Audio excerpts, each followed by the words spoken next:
One second, y'all. Let me check. Oh, excuse me, y'all. Just want to make sure that my background is good.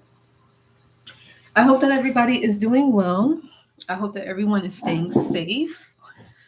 So, yeah, you guys, this video is not going to be too long, but basically, I just wanted to come on here and kind of talk a little bit about some topics. We might actually throw in a few other topics.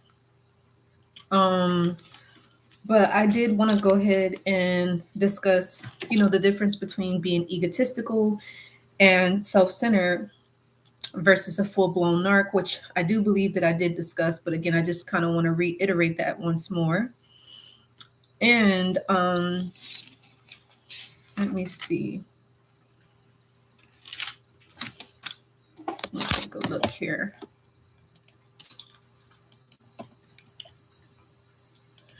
I'm just going to my live, you guys.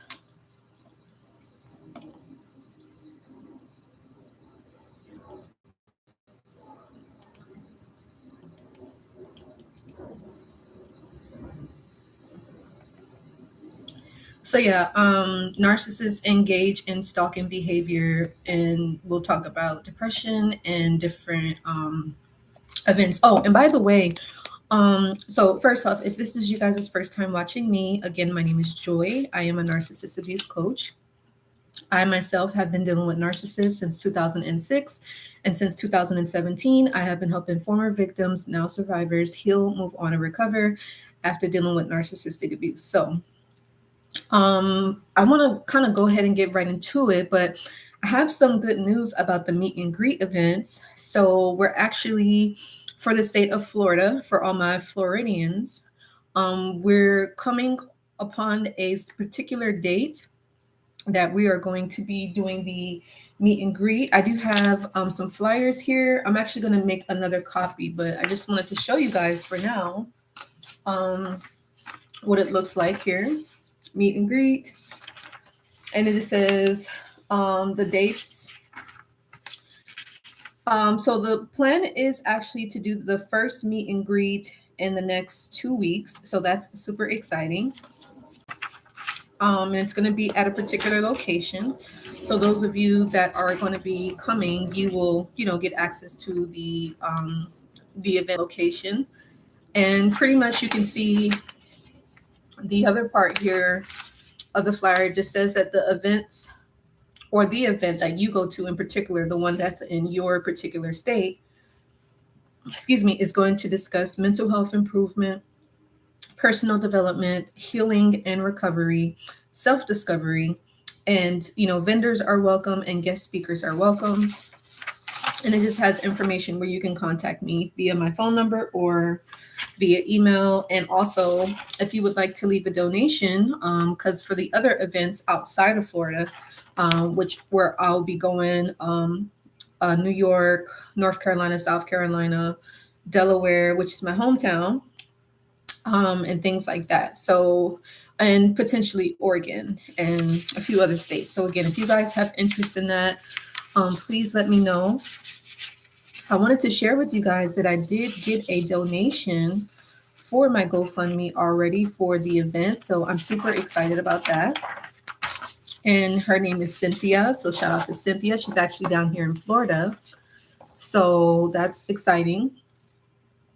And the meet and greet, they're only going to be 2 hours. They will be presentation based, but also discussion based. So it's not just me talking the entire time. Other folks will get an opportunity to share, their mental health um, improvements or personal developments, their healing and recovery stories, their mental health challenges or their mental health struggles, whatever it is that they deal with, that kind of thing. So yeah, that's super exciting. I did want to mention that, and it's beautiful flyer. That is beautiful. So, but yeah, you guys, let's get into the topic at hand here. And I'll put the link here if you want to donate to the meet and greet events. There you go. And I also I had a session today. It went well. So you guys know you can always reach out to me if you want to book a session. If you need a pep talk, you need some advice, you need confirmation, you need reassurance, you need clarity, or a sense of direction. Excuse me. You guys are more than welcome to book a session with me. You can go to my website and you can inquire more about how I can support you on your mental health healing and recovery journey. I would love to do so. Um, but yeah, as far as so a couple topics. So we want to talk about the difference between egotistical and self-centered. Because as we mentioned, you guys, not everyone is a narcissist, and we don't want to be the type of people just because we are familiar with these type of individuals. We don't want to just be like saying like because a person is behaving in a certain way that hey they're automatically a narcissist. you know there's certain criterias and there's certain behaviors and personalities and patterns in which can really kind of classify that individual as a narc.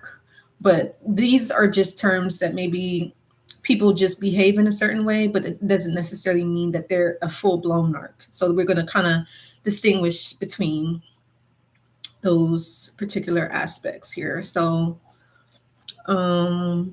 let's see here.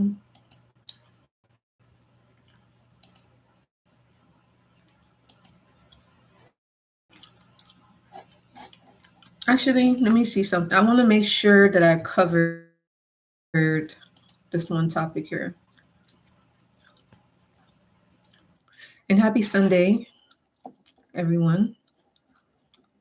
Give me one moment. Bear with me 1 second, you guys. I'm going to go on a quick break. Hold on 1 second. I'll be right back. Excuse me, y'all.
Oh, this one. Oh, yes. Sorry about that. Hi. No, this one? No, no, I didn't. This one? Yes, moment. Oh, okay. What? Sorry.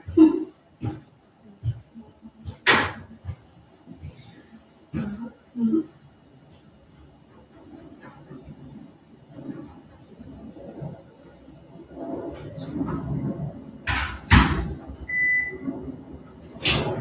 Oh, thank you. Appreciate it.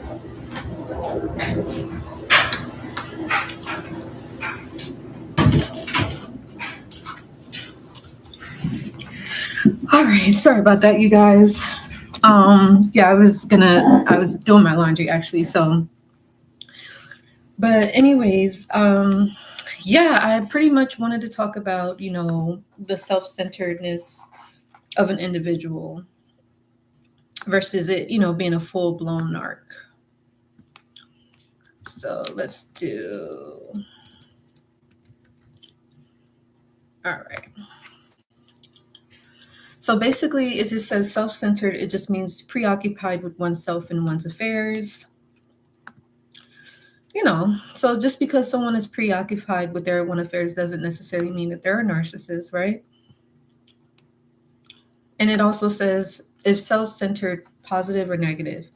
It says being self centered is costly. It is at the root of many psychiatrists' illnesses, including addictions, personality disorders, anxiety disorders, and depression. Self centeredness damages relationships because self ruminations rob you of the capacity to tune into, to rob you of the capacity to tune into and attend to others. So hopefully that's something to be mindful of. Now we're going to talk about egotistical, being an egotistical person. Sometimes people may be having a self-centered day, or they may be having an egotistical day, right? So egotistical, it says excessively conceited or absorbed in oneself. It says selfish, egotistical, arrogant. It says egotism is closely related to an egocentric love for oneself's image, self, or narcissism. It says or, so it doesn't necessarily mean that. I mean, narcissists can be egotistical, but an egotistical person doesn't necessarily have to be a narcissist per se. But it says egotistics have a strong tendency to talk about themselves in a self-promoting fashion, and they may be arrogant and boastful with a grandiose sense of their own self-importance. So it could definitely cross the spectrum, but it's not, fully to the degree of a full-blown narc. Yeah, it literally says right here in bold, it says, while all narcissists are egotistical to some degree, it says not all egotists are narcissists. Exactly. It says the key differentiator is that the pathological, depth of the narcissist's self-absorption and inability to genuinely connect with or care about others. So that's the difference between an egotistical person versus a narcissist, because a narcissist is so self-absorbed and they don't connect or care about anyone. So that I would say that would be the biggest factors in determining, a narcissist versus egotistical or self-centered, right? Now, when we talk about stalking behaviors, because we know that the narcissist will stalk you. I know for me personally, all of the narcs in my life did stalk me. I actually had a female narcissist there was a job that I used to work at. It was a call center. It was actually a spiritual narcissist. And I do want to cover spiritual narcissism because I feel like I have, but sometimes we have new people on the channel. So sometimes we have to kind of, refresh and re-educate, that kind of thing. So basically, and I want to say I talked about this years ago too, but stalking behaviors is from a narcissist is dangerous and often post-separation tactic driven by an intense need to maintain control, dominance, and narcissistic supply. Attention. It says after being rejected or losing a partner, it is a form of harassment characteristic by repetitive, unwelcome, obsessive actions that violate the victim's privacy and safety. So it says narcissistic stalking often involves a mix of direct and indirect, sometimes subtle tactics that, when combined, create a pattern of intimidation. Now, some narcissists, like the one that I worked with, this individual definitely cyber stalked me. I believe they probably still watch me. More than likely, they still watch me. But sometimes, like, if let's say you have a narcissistic coworker, narcissistic parent, or maybe it could be a friend or a love interest, whatever, it says relentless texting, emailing, calling, hacking into personal accounts, monitoring social media, using GPS or spyware to track the location. So they will engage in that type of behaviors. And I'm not saying this to scare anyone, but like I said, it's just an awareness, knowing like who and what you're dealing with. Narcissists are very dangerous. So folks need to be aware of this. Hold on, y'all.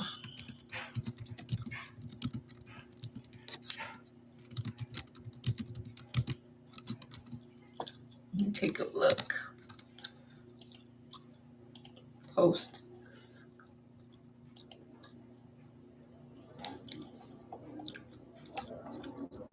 And guys, I'm going live on my Facebook. Make sure you guys follow me on Facebook as well. I'm going to put the link here if you guys want to follow me on Facebook. But yeah, guys, so more on stalking behavior. So it says physical surveillance. So showing up uninvited at a home or workplace, following the victim, or orchestrating accidental meetings.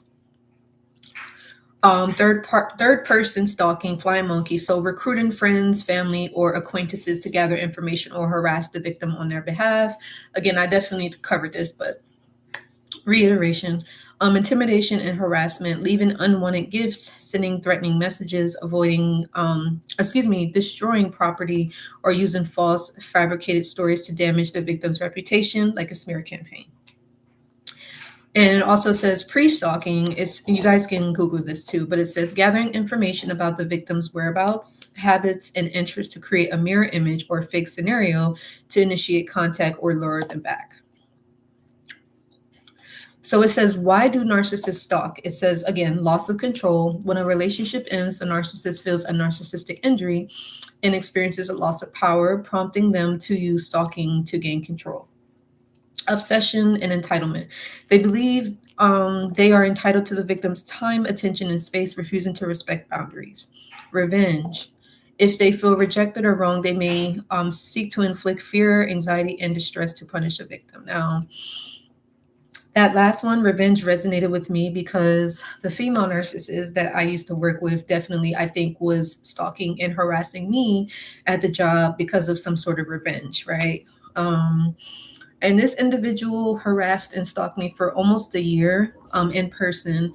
And I'm pretty sure they still watch me online too. I know sometimes when I would go live on my phone, they would post like weird comments. I knew it either came from the female narc or their minions or their flying monkeys, people that do the dirty work for the narcissist. But even though the female narcissist at the job that I used to work, she would stalk me, but she also had other people harassing, follow me around at work and stalking me and things like that. So you do have that type of behavior going on. And I'm sure it was because of feel like they lost control, feeling entitled, feeling like they were wronged. And so they're going to try to cause other people fear and try to get them to either quit their job or leave their job or try to get them in trouble where they get fired or something like that. And I talk about that in my book. So if you guys are dealing with that type of situation, make sure that you do get a copy of that book. It might save some lives. You never know. But yeah, it says warning signs and safety measures. It says stalking can be dangerous and potentially escalate violence. It says key indicators include, it says fixated, obsessed, unwanted, repeated, often termed think 4, fixated, obsessed, unwanted, repeated. So 4, that's the safety measure. The 4 is fixated, obsessed, unwanted, repeated. Okay.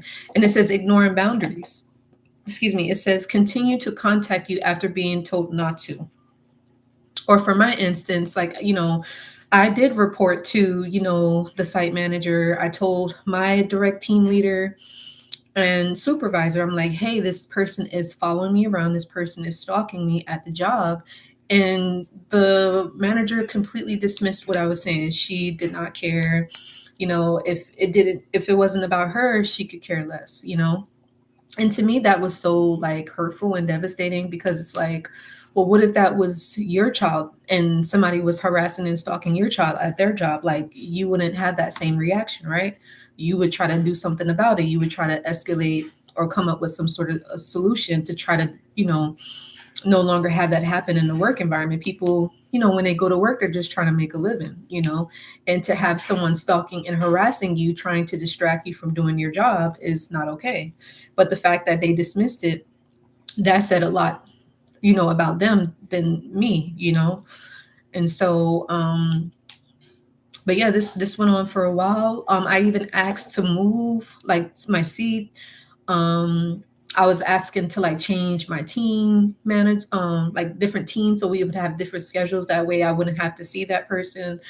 I was able to change my schedule, but it took like forever.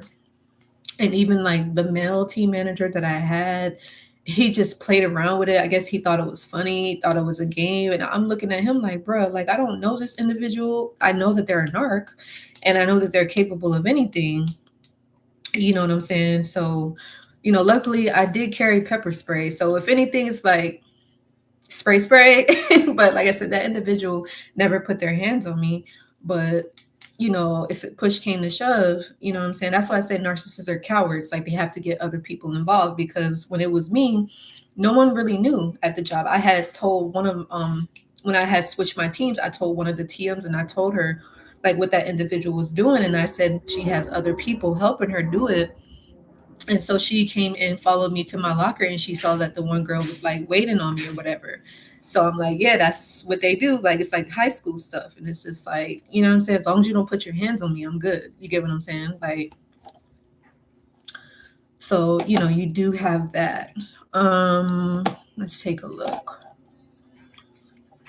But yeah, again, document everything, no contact, legal protection. And it's funny too, because I think I talked about this in another video. I did I would like, because I knew that the person was watching my videos. I knew that they were keeping a close eye on me. So I had said, hey, if you come close to me again, because what this person would do so not only would this person harass and stalk me at work. Hello. So not only would this person be doing that, but it was like, she would come close to me at the job. So mind you, I'm on one side of the call center, and she's on the whole different side of the call center. And she can't see me, I can't see her, but you can hear her because she was so loud and always wanting attention.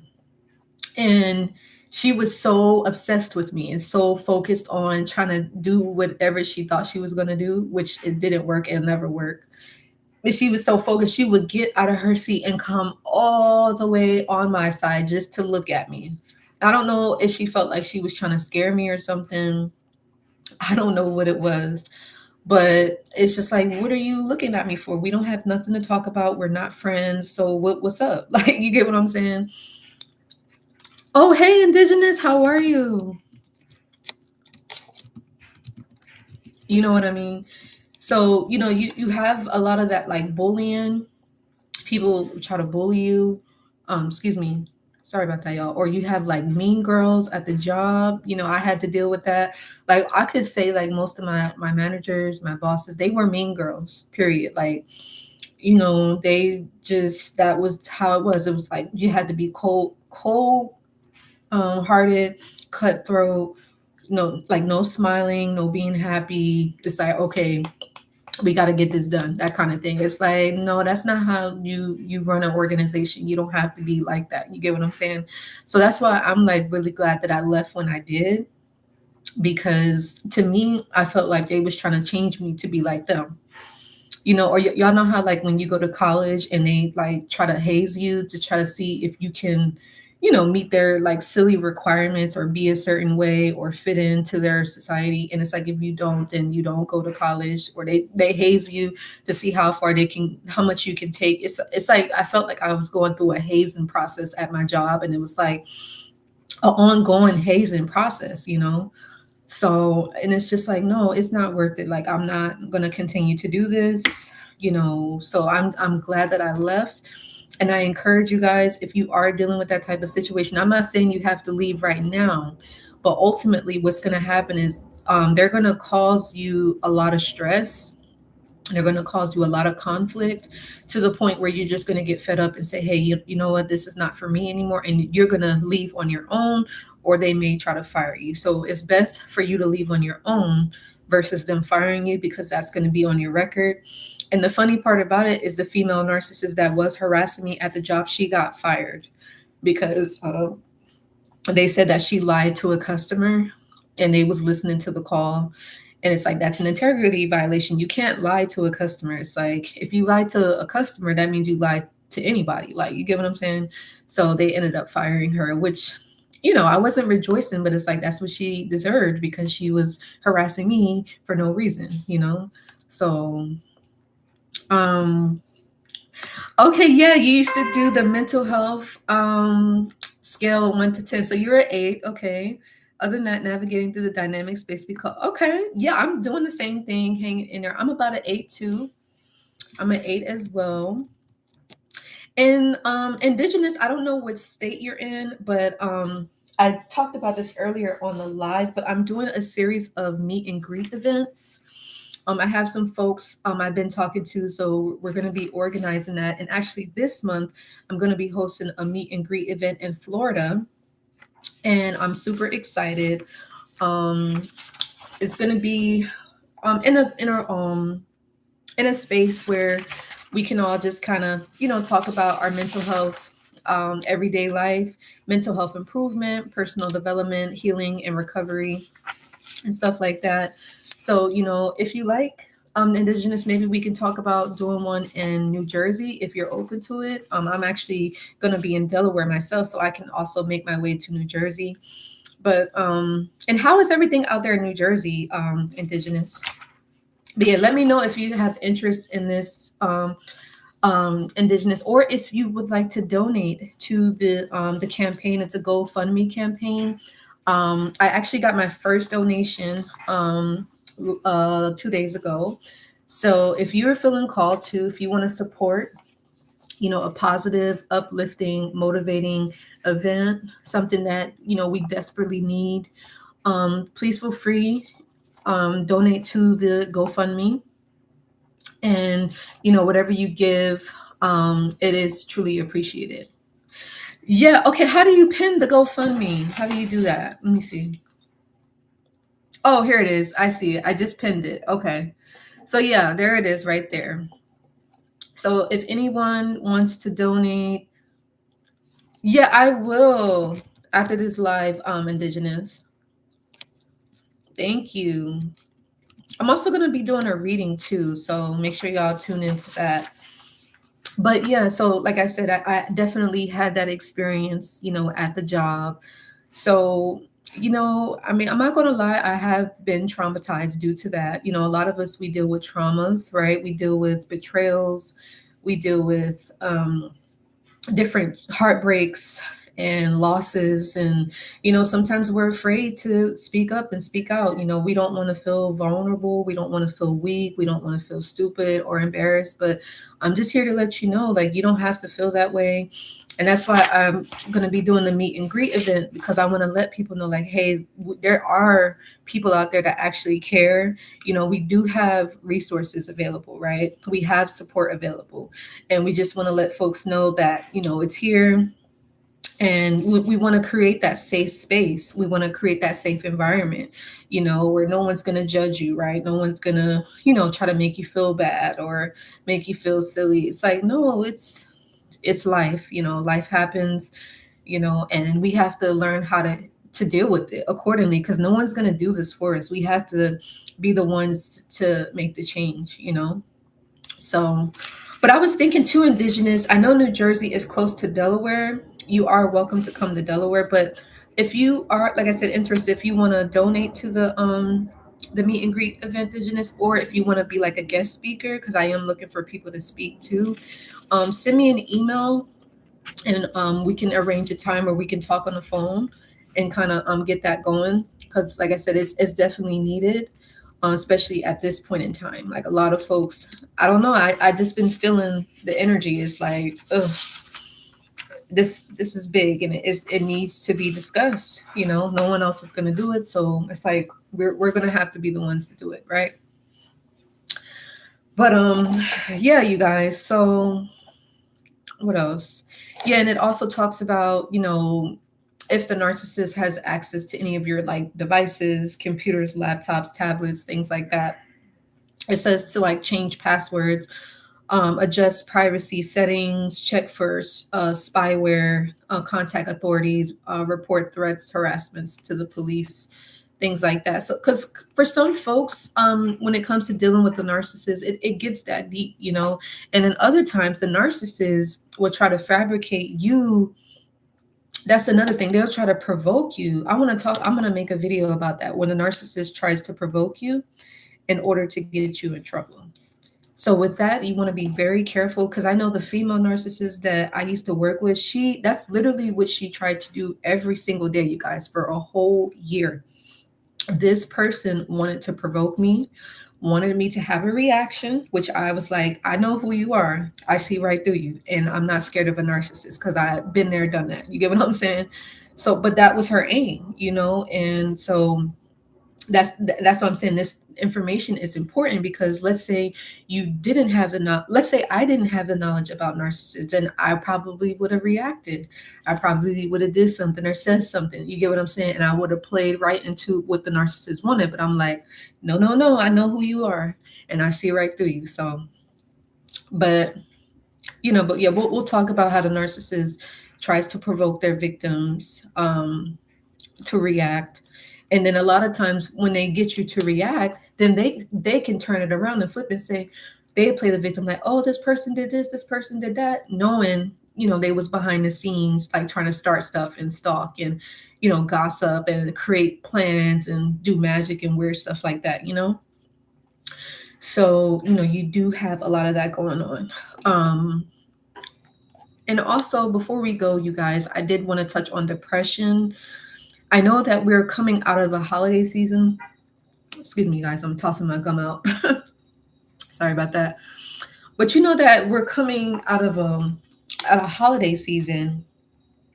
And some people, made it through the holiday season just fine. Other folks, it was a tough time. And so I just want to let you know, if you are dealing with depression, I just want to encourage you guys just to take it one day at a time. Just do little small baby steps, and try not to put too much pressure on yourself. Don't feel like you have to do this, you have to do that. And like focus on your own life. Don't compare yourself to no one. Don't, try to compete. I know a lot of people are driven by competition or they're driven by, other stuff, but it's like that doesn't work. I know a lot of jobs do that. I know like the last job that I worked at, they were like, oh, let's do a competition. Let's do this game. And I'm like, no, I'm not trying to compete with nobody. Like, you get what I'm saying? So for me, it was kind of like, I just did not fit in at that job. It was just 100%. It was a no-go. Like, you get what I'm saying? So, but yeah, I just encourage anybody that's dealing with depression or maybe even suicidal thoughts. We'll do a video on that because I know that is heavy, heavy, heavy.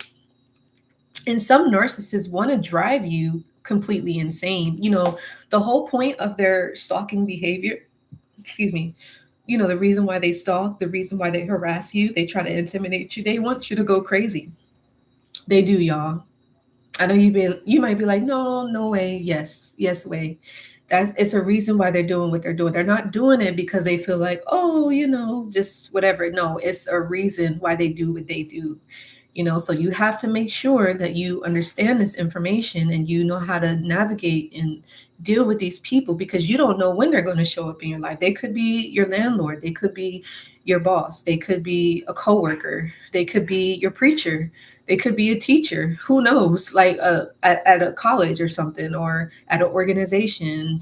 You know what I'm saying? It could be a family member. I know myself, my auntie that I lived with for 5 years, she was a narcissist, but I didn't even know. All that time of living with her, I didn't know, but I knew like something wasn't right. But I finally got the term, and I started to understand what I was dealing with once I moved away from her. So sometimes you don't have that privilege until, after you separate yourself with the narcissism, you go no contact with them. Like, you don't have the ability to protect yourself, because ultimately you're going to have to protect yourself from these type of people, because they will destroy you if you let them. Trust me, I've been there, done that. If you give them that opportunity, they will destroy you. And I've seen people be destroyed by the narcissist, and the narcissists just laugh. They think that it's funny. They think that they're getting away with it. They think that they're able to move on and live life peacefully and happily after they destroy people, or they damage them, or they break their spirit. A lot of narcissists want to break you. You know, yeah, they don't, trust me, they don't get away with it. But anyways, I'm going to go ahead and sign out, y'all. I hope that this video was helpful and insightful. Make sure that you guys do this, give this video a like, share, and subscribe. Please share it with a friend. Please share it with a family member. Like I said, please make sure that you go ahead and donate to the meet and greet events coming up, starting this month and going on the road between March and April. So if you want to be a part of it, please send me an email, reach out to me, and we can coordinate dates and times and things like that. But it's going to be a great event. Like I said, it's truly needed right now. A lot of people are just lost. A lot of people are hurting, and they're looking for someone to see if people care. There are people that care. And so, yeah. But anyway, I love you guys, and I will see you all in the next video. Take care. Bye.